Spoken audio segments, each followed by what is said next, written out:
Welcome back to KR's Kathamalika, The Ghost, Part 2.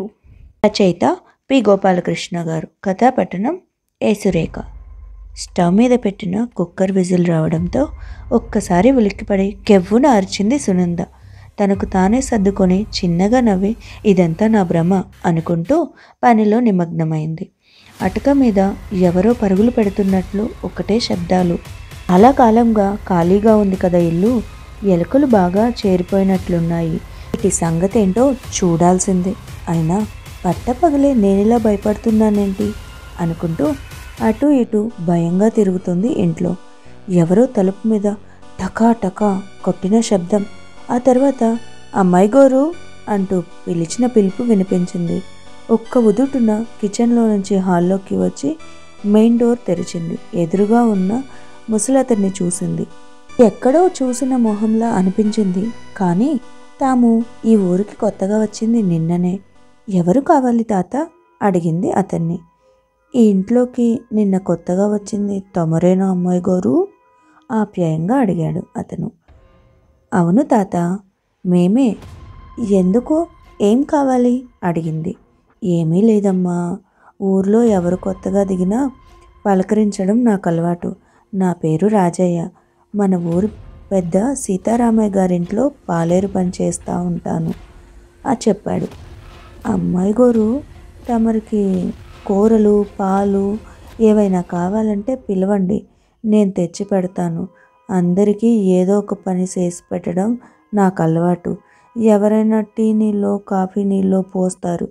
అప్పుడప్పుడు పండగలకి పబ్బాలకి ఏదో ఒకటి ఇస్తూ ఉంటారు. తమరికి ఊరు కొత్త కదమ్మా, అవస్థ పడతారేమో అని చెప్పాను అన్నాడు రాజయ్య. మనిషి చూడడానికి సంస్కారవంతుడిలాగే ఉన్నాడు. ఒక 60-70 మధ్య ఉంటాయేమో వయసు. కళ్ళతోనే ఇల్లంతా కలియజూసి, మీకంటే ముందు ఈ ఇంట్లో రామస్వామి గోరు అని ఒక పెద్ద మనిషి ఉండేవారు. ఆరు ఊరు వదిలేసి వెళ్ళాక ఎవరూ ఇంటికి రాలేదు. 6 ఏళ్ళు అయ్యిందేమో తమరు వచ్చారు. అంతవరకు నిలబడి ఉన్న రాజయ్య నేల మీద కూలబడ్డాడు. అయ్యో తాత, కింద కూర్చోకు, ఈ స్టూల్ వేసుకుని కూర్చో చెప్పింది సునంద.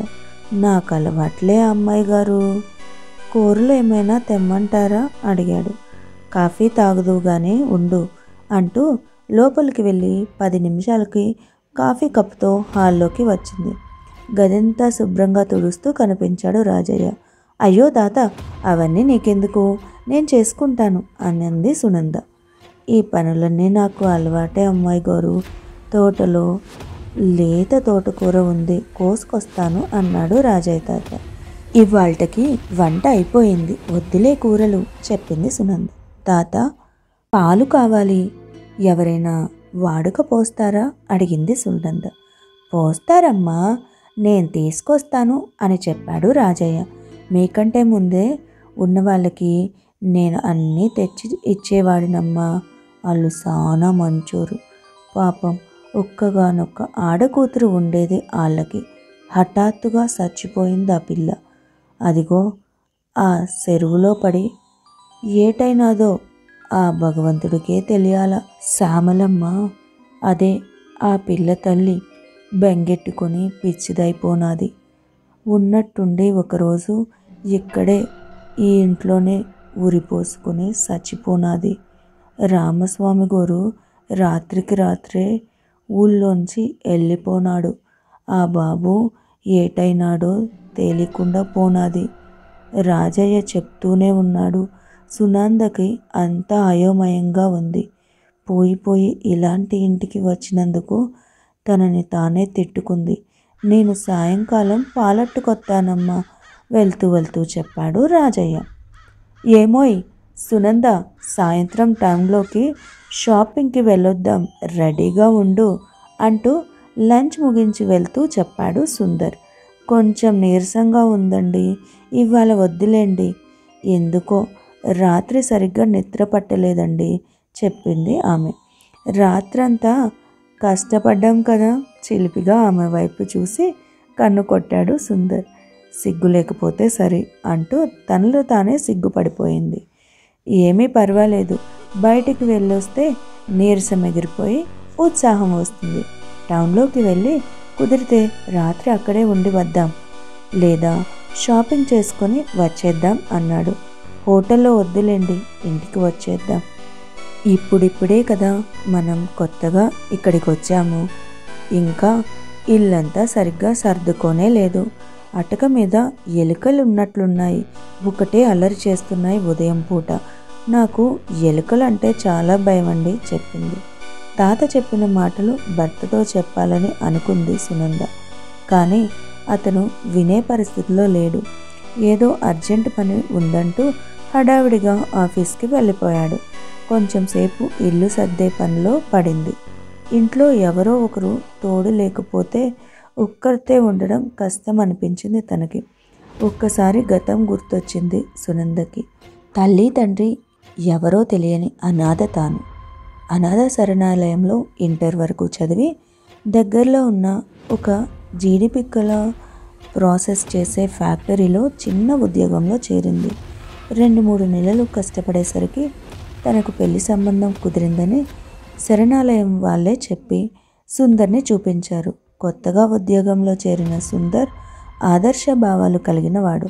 తండ్రి చిన్నప్పుడే పోతే తల్లి పెంచి పెద్ద చేసిందట. తాను పోస్టల్ సర్వీస్లో టెస్ట్ పాస్ అయ్యి ఉద్యోగం సంపాదించిన నెల రోజులకే తల్లి హఠాత్తుగా నిద్రలోనే తుది శ్వాస విడిచిందట. నా అన్నవాళ్ళు ఎప్పుడూ ఆదరించని సుందర్కి ఉద్యోగం రావడంతో సంబంధాలు రావడం మొదలైందట. బంధువుల నిరాదరణ చూసిన తల్లి ఆఖరి కోరికగా అనాథ అయిన అమ్మాయిని చూసుకోవాలని చెప్పిందని తానుండే అనాథ శరణాలయాన్ని సంప్రదించి తనని ఇష్టపడ్డాడట. ఇంకో ఆలోచన లేకుండా నిరాడంబరంగా అతనితో పెళ్ళి అయ్యాక ఇక్కడికి వచ్చేసింది. ఆలోచనలో ఉండగానే ఎందుకో బెడ్రూమ్ కిటికీలోంచి బయటకు చూస్తే ఎదురుగా తోట కనిపించింది ఆమెకు. ఎప్పుడో చిన్నతనంలో అలాంటి తోటలు చూసింది. తాను పెరిగింది పట్నంలో అనాథ శరణాలయంలో కావడం వలన వాళ్ళు బయటకు పంపించే వాళ్ళు కాదు. అందువలన ఈ ప్రపంచమంతా కొత్తగా వింతగా ఉంది తనకి. అసలు ఆ తోటలో ఏముంది, ఎలాంటి చెట్లున్నాయో చూద్దామని బయలుదేరింది సునంద. తోట లోపలికి వెళ్ళడానికి ఒక మూలగా కంచె తీసేసి ఉంది. ఎవరో ఆకతాయిలు చేసి ఉంటారనుకుని అదే బాటలో లోపల అడుగుపెట్టింది. అక్కడక్కడ మందు సీసాలు, విరిగిన గాజులు, ఎండిన పువ్వులు దండలు కనిపించేసరికి అక్కడ ఏం జరుగుతుందో ఆమెకు అర్థమైంది. తనకు వినిపిస్తున్న ఏడుపులు కూడా అక్కడ నుండి వస్తున్నాయని ఆమెకు అనుమానం కలిగింది. ఎవరమ్మా మీరు? హఠాత్తుగా వెనుక నుండి గరగరా అనే శబ్దంతో ఎవరో అడిగినట్లు అనిపించింది. తుల్లిపడి పక్కకి ఒక్కసారిగా దూకింది. వెనక్కి తిరిగి చూస్తే ఎవరూ కనిపించలేదు. అది ఒక ఆడమనిషి ప్రశ్నించినట్లు అనిపించింది ఆమెకు. కానీ అక్కడ ఎవరూ కనుచూపు మేరలో కనిపించలేదు ఆమెకు. ఇక్కడ నీకేం పనమ్మా? మళ్ళీ ఎవరో అడిగినట్లు అనిపించింది. నేను ఇటువైపు వస్తే నీకేంటి సమస్య? ఈసారి వెనక్కి పక్కకి చూడకుండా జాగ్రత్తగా అడుగులు వేస్తూ బయటికి అనేసింది. పట్టపగలే ఇంత భయంకరమైన ఆలోచనలు ఎందుకు వస్తున్నాయో చిన్నగా నవ్వుకుంటూ అనుకుంది. మొత్తం మీద రాజయ్య తాత చెప్పిన విషయాలు విన్నాక నాకు దెయ్యాలు అంటే భయం మొదలైనట్లుంది అనుకుంటూ తనలో తానే చిరునవ్వు నవ్వుకుంటూ ముందుకు అడుగులు వేయసాగింది. దూరంగా ఒక మామిడి చెట్టు చాటు నుండి ఎరుపు రంగు చీర లాంటిది ఏదో కనిపిస్తూ ఉంటే అది ఏమై ఉంటుందా అని ఆలోచనలో తెలియకుండానే అటువైపు వెళ్ళింది. ఎవరో పిచ్చివాడిలా ఉన్నాడు. పాత చిరుగులు పట్టిన చీర లాంటిది ఒంటి మీద చుట్టుకున్నాడు. చింపిరి జుట్టుతో పెద్ద గెడ్డంతో ఆమె వైపు అదోలా చూసి నవ్వుకుంటూ అక్కడి నుండి లేచి గబగబా వెనక్కి చూసుకుంటూ నడుచుకుంటూ చెరువు గట్టు వైపు వెళ్ళిపోయాడు. అతన్ని చూడ్డంతో గొంతు తడారిపోయింది సునందకు. ఇంకెప్పుడు ఇటువైపు రాకూడదు అని తనలో తానే అనుకుంది. చెట్లు చాటు నుండి వెళ్తున్న అతన్ని చూస్తూ బోయమంటూ అరిచాయి కొన్ని కుక్కలు. అతను నేల మీదున్న ఒక రాయిని అందుకొని వాటి వైపు విసిరి బెదిరిస్తూ చెరువుగట్టు మీదకి చేరుకున్నాడు. చెరువుగట్టు మీదకి అతను చేరుకున్న మరుక్షణంలో మళ్ళీ కనిపించకుండా మాయమయ్యాడు. సునంద తోట అంతా తిరిగి ఒక్క జామ చెట్టును కాసిన పెద్ద జామ పండును కోసుకోవడానికి ప్రయత్నం చేసింది. ఎవరో ఆమెను జబ్బ పట్టుకొని పక్కకి తోసేసినట్లు అనిపించింది. భయంతో వణికిపోయింది. పక్కనే ఉన్న కొబ్బరి చెట్టు నుండి దబ్బని శబ్దం చేస్తూ కొబ్బరికాయ పక్కనే పడడంతో భయంతో కెవ్వున అరిచి అక్కడి నుండి దూరంగా వెళ్ళిపోయింది. ఆమెకు ఎవరో నవ్వినట్లు అనిపించింది. ఆ నవ్వు కూడా చాలా బాగా అనిపించింది. వెనక్కి తిరిగి చూసింది, కానీ అక్కడ ఎవరూ కనపడకపోవడంతో చుట్టూ చూసి నేను ఊరికే భయపడుతున్నట్లున్నాను. పట్టపగలే ఈ తోట నన్ను భలే భయపెట్టేసింది. కొంపదీసి ఈ తోటలో దెయ్యం లేదు కదా అని తనలో తానే అనుకుంటూ దెయ్యాలు నన్నేమి చేయలే అని తనకు తానే చెప్పుకొని వెనక్కి తిరిగి ఆశగా జామ పండు వైపు చూసి చిన్నగా నిట్టూర్చి అక్కడి నుండి ఇంటి వైపు బయలుదేరింది. టైం అవుతుంది. కాసేపట్లో క్లాసులు కూడా మొదలవుతాయి. ఈ కిషోర్ ఇంకా రాలేదేంట్రా? ఇవాళ ఎగ్జామ్ ఫీజు కట్టడానికి లాస్ట్ డేట్ కదా, కిషోర్ వస్తాడని ఎదురు చూస్తూ టెన్షన్ పడుతూ వాచ్ వైపు చూసుకుంటున్నాడు రాజేష్. ఇందాకే వాళ్ళ ఇంటికి వెళ్ళానురా. ఒక్కడే పడుకొని ఏదో ఆలోచిస్తున్నట్లున్నాడు. రాత్రి ఏమైందిరా అని అడిగాను. ఒళ్ళు హూనమైపోయిందిరా. మళ్ళీ మంగళవారం నన్ను పంపించమని చెప్పిందట. గుక్క తిప్పుకోకుండా తనకు పట్టబోయే అదృష్టానికి మెలికలు తిరిగిపోతూ మరీ చెప్పాడు రాజేష్కి. అప్పుడే అక్కడికి వచ్చిన మురళి ఇద్దరికి కొంచెం దూరంగా నిలబడి ఏదో ఆలోచిస్తూ నిలబడ్డాడు. ఒరే మురళి, కిషోర్ ఏదైనా చెప్పాడా నీకు? అడిగాడు చంద్రం. నిన్న ఇంటికి వెళ్ళిన తర్వాత నేను ఇదే బయటికి రావడం నాకు వాడు కనపడలేదురా అన్నాడు మురళి. వీడిని అడగడం వేస్ట్రా. వీడు మనతో స్నేహం ఎందుకు చేస్తున్నాడో నీకు తెలుసా? అడిగాడు రాజేష్. ఎందుకంటావు? కిషోర్ వచ్చే రోడ్డు వైపు చూస్తూ అడిగాడు చంద్రం. వీడికి కాలేజ్కి రావడానికి లిఫ్ట్ కావాలి. మన ఊరు నుండి బస్సులు ఉండవు కదా, అందుకే వీడు మనతో స్నేహం చేసేది అన్నాడు రాజేష్ గట్టిగా నవ్వుతూ.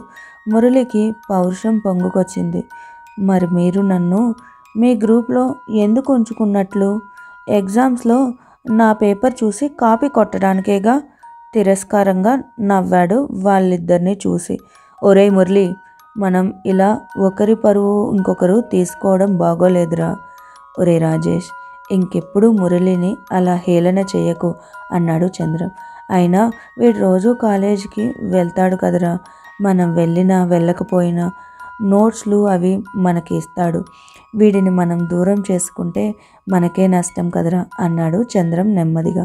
నలుగురు అమ్మాయిలు మాట్లాడుకుంటూ వాళ్ళ ముందు నుండి వెళ్తూ ఉంటే రాజేష్ వాళ్ళని ఆశగా చూడడం మొదలెట్టాడు. అందులో చంద్రం చెల్లెలు సింధు కూడా ఉంది. రాజేష్ని ఏమీ చేయలేనని చంద్రానికి తెలుసు. అలా అని వాడు తన చెల్లెల్ని తినేసేలా చూస్తూ ఉంటే భరించలేకపోయాడు. సింధు, నీతో మాట్లాడే పనుంది వెనుక నుండి పిలిచాడు చంద్రం. అమ్మాయిలు నడుస్తూ ఉంటే వాళ్ళని వెనకాల నుండి చూడడం భలే బాగుంటుందిరా మురళితో చెప్పాడు రాజేష్. ఏంట్రా అన్నయ్య అంటూ దగ్గరికి వచ్చింది సింధు. నువ్వెందుకే బయట తిరుగుతున్నావు అడిగాడు చంద్రం కోపంగా. పోరా, నువ్వు వచ్చిపోయే అమ్మాయిల్ని చూడొచ్చు, నేను మాత్రం బయట తిరగకూడదు. నీ సంగతి అమ్మకు చెప్తానుండు అంది సింధు. హే, అదేం కాదే, నీకు ఆ రాజేష్ గాడు తెలుసు కదా, వాడి చూపంతా మంచిది కాదు చెప్పాడు చంద్రం. అయితే నువ్వే వాడి స్నేహం మానేయి. చేతిలో మొబైల్ రింగ్ అవుతుంటే దాన్ని చూసి కాల్ కట్ చేసింది సింధు. ఫోన్లో ఎవరే అడిగాడు చంద్రం. నీకెందుకురా, నా ఫ్రెండ్స్ నా ఇష్టం. ఇంకోసారి నా జోలికి వస్తే బాగుండదు. సింధు అంత గట్టిగా మాట్లాడుతుందని ఊహించని చంద్రం సైలెంట్ అయిపోయాడు. మొహం చూడు మొహం, పోరా అంటూ అన్నవైపు తిరస్కరణగా చూసి అక్కడి నుండి వెళ్ళిపోయింది సింధు. దూరంగా బైక్ శబ్దం వినిపిస్తూ ఉంటే అటువైపు చూశాడు చంద్రం. ఆ వస్తున్నది కిషోర్లా లేడు, చెట్లు అడ్డుగా ఉన్నాయి కదా అన్నాడు రాజేష్.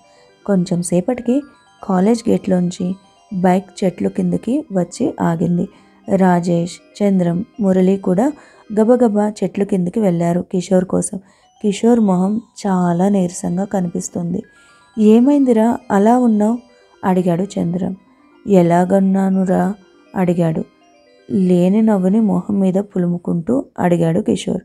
అలా నీరసంగా ఉన్నావురా అన్నాడు రాజేష్. రాత్రంతా నిద్ర లేదు కదరా అని అడిగాడు ఉత్సాహంగా చంద్రం.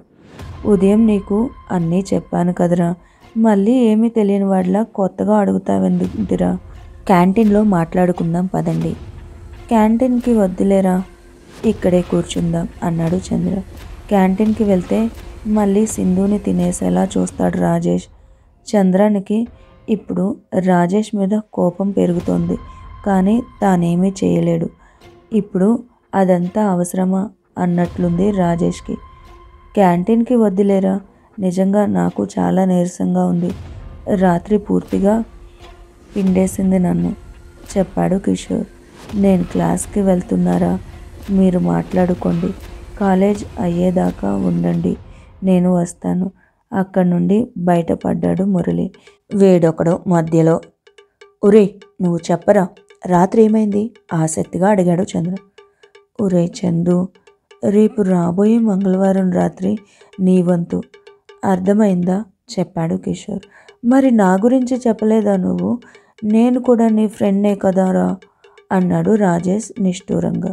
నిన్ను చూసి చిన్నపిల్లాడివని అనుకొని ఉంటుందిరా నవ్వుతూ అన్నాడు చంద్ర.